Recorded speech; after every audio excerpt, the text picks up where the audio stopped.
Okay. All right. So for your information, this call is being recorded. My name is Mitch Brown. I'm the husband of the applicant, Janie Fouts Brown. Also on the call is Katie Yetman of Drumlick and Associates. Katie is a civil engineer responsible for the site planning on this project. I will be presenting the relevant information pertaining to this project. And Katie, please feel free to add any additional information at any point. For each of you attending, please write your name, email address, and dwelling address in the chat window.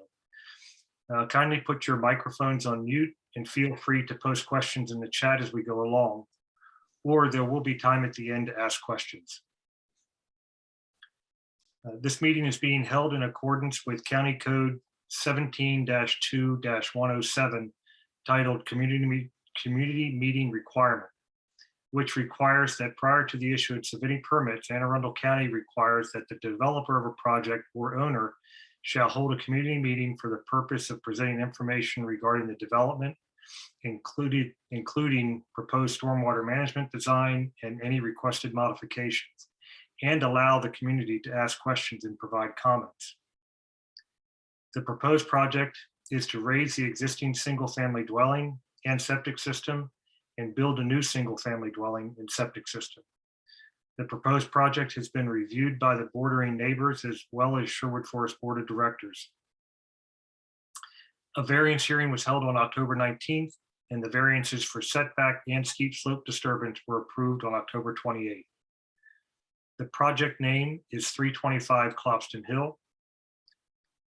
This is not a public capital improvement project. It is a private project. The project is owned by the applicant, Janie Fouts Brown, which has 60 feet of frontage on the north side of Clopston Hill, 440 feet northeast of Little John Hill. It is known as Lot 325 of Parcel 295 in Grid 19 on Tax Map 39 in Sherwood Forest, Maryland.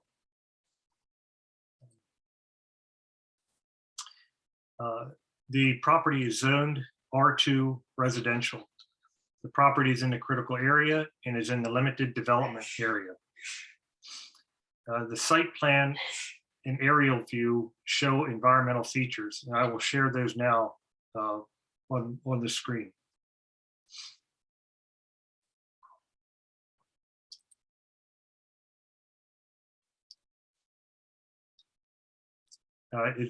Can you see my screen?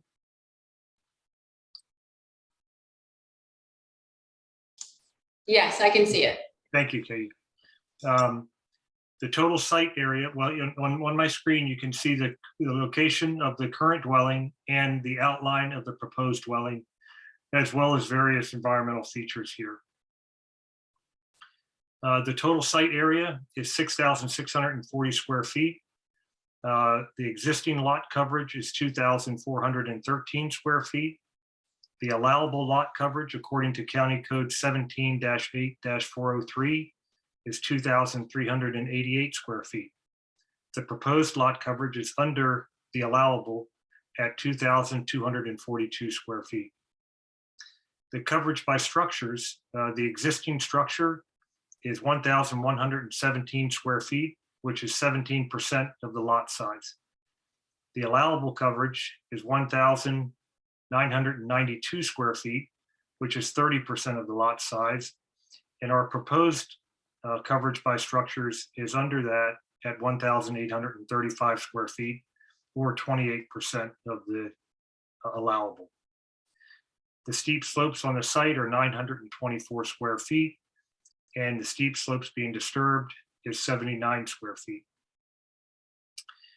There are existing trees and shrubs that will be removed on the during the construction, and they're located on the site plan. Let me share that with you now. Can you see the site plan? Yes, yes. Thank you. So here you can see there's an evergreen here, there's a hardwood here, some evergreens. There's a row of shrubs along here, and there's some shrubbery and bamboo all along the front of the house with some other trees noted. This description of the project, it's a single lot project with a proposed 2-level house with a basement with a new best available technology septic system. The existing house will be raised along with the existing septic system. This is not a multi-unit lot residential project. This is not a non-residential or mixed-use project. The schools assigned to this project are Rolling Knolls Elementary, Bates Middle School, and Annapolis High School.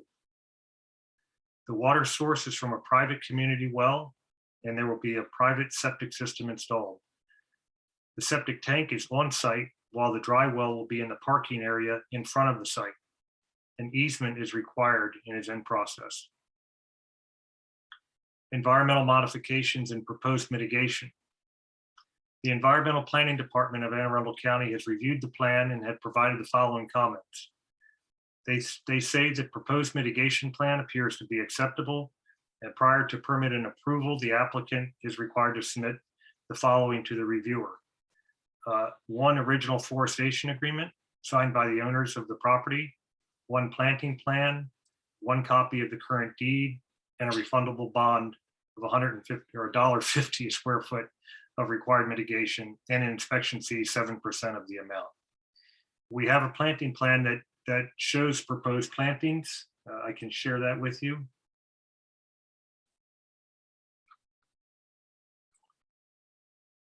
You can see the existing plantings, proposed plantings along the back of the house, along the side, and on the front here. These new trees and shrubs include native plants such as eastern redbuds, white fringe trees, dangleberry, and steeple bushes. Stormwater management, there will be 3 stormwater management bioretention areas on site. There will be micro bioretention, 2 will be micro bioretention ponds, one on the north river side of the property and one on the east. The neighbor's name is Baldecki on that side. This is the riverside retention pond, and this is the eastern side retention pond. The other will be a planter on the west side, the neighbor Smith's side. And here is the planter that we're proposing. These retention areas have plantings as well. They include wild hydrangeas, 2-leaf mitrewort, rose pink, and blue vervain. There are no other modifications. I really don't have anything else to add. Katie, do you have anything else to add?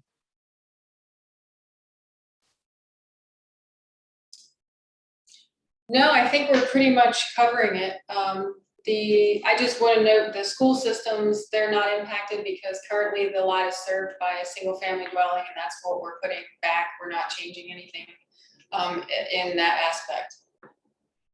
Then basically that we're doing everything that the county is requiring in order to get a permit approval. So, and the variance, like you said, has already been approved. So I think we're heading in the right track. Okay.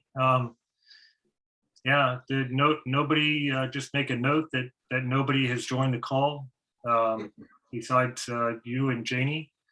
And the meeting can be adjourned. Do you think we should just stay on for maybe 5 minutes or until 6:15? I mean,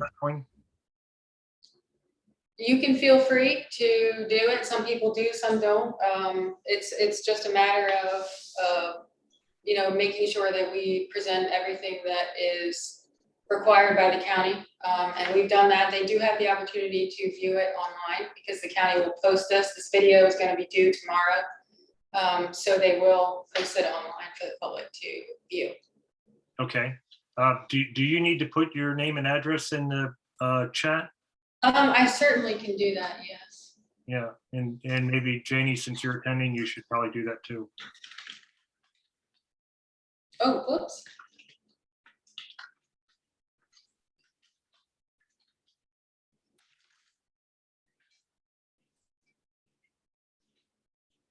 And this also gets typed up for meeting minutes, and that's going to be sent out to all the same 300 property owners within 300 feet. I'm sorry, say that again.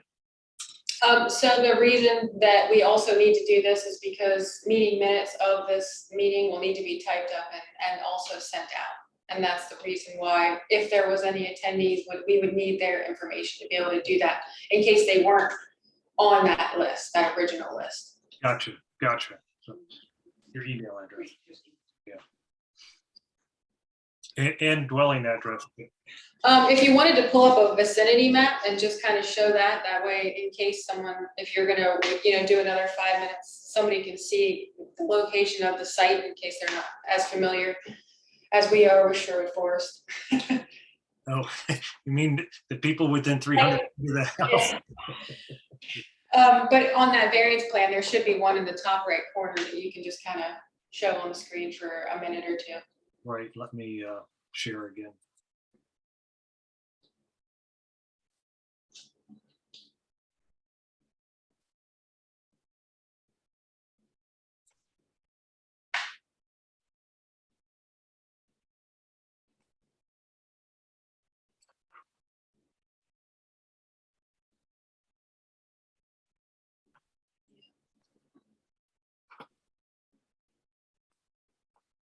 All right, you can see that? Yep, I can see it.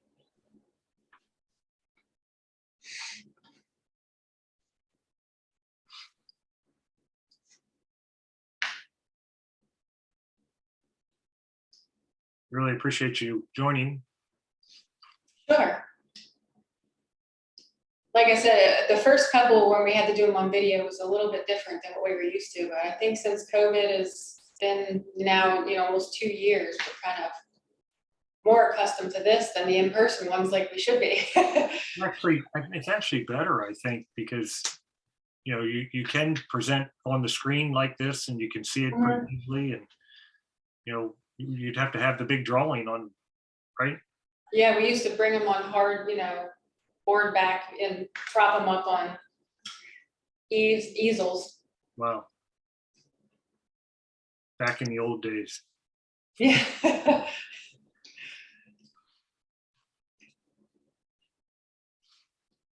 And this makes it nice too, like I said, in case it's hard to find an ADA accessible place. Right. Because you can attend from home. Yeah. So. Right. Yeah. I guess we're good. It's Okay. Say the meeting's adjourned at 6:13 p.m. on November 15th, All right. 2021. Thank you. All right. Thank you, Katie. Thanks, Katie.